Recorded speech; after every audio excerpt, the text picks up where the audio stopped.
بیانات کے لیے ہمارا یوٹیوب چینل مولانا محمد انور آفیشیل کو سبسکرائب کریں۔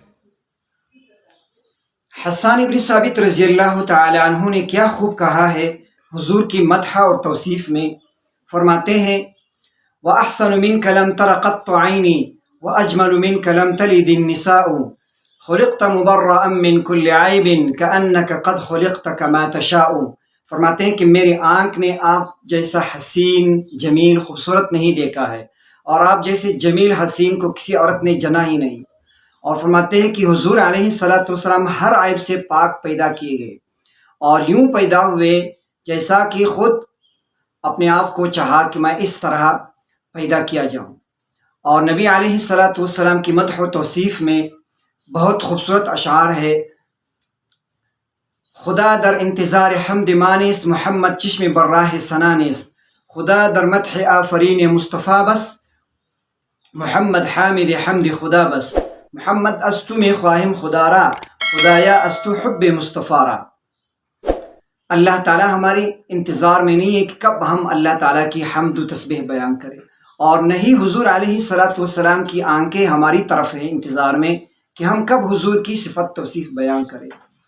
اور اللہ تعالیٰ حضور علیہ الصلوۃ والسلام کی مدح و توصیف کے لیے بس ہے، اور خود نبی علیہ الصلوۃ والسلام اللہ تعالیٰ کی تسبیح و تحمید کے لیے کافی ہے۔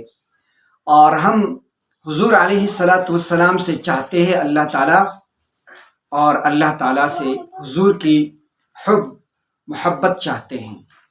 اور ایک شعر میں ہے یا صاحب الجمال و یا سید البشر من وجهك المنیر لقد نور القمر لا يمكن الثناء كما كان حقا۔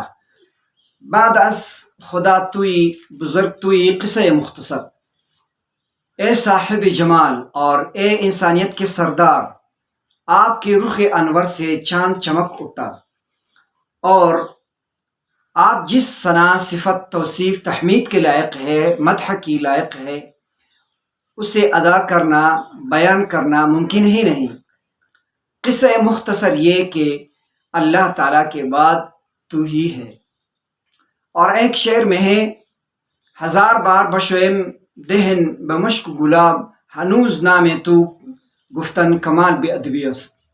ہزار مرتبہ اگر میں اپنے منہ کو دھو لوں مشک و گلاب سے، پھر بھی حضرت محمد صلی اللہ علیہ وسلم کا نام لینا کمال بے ادبی ہے۔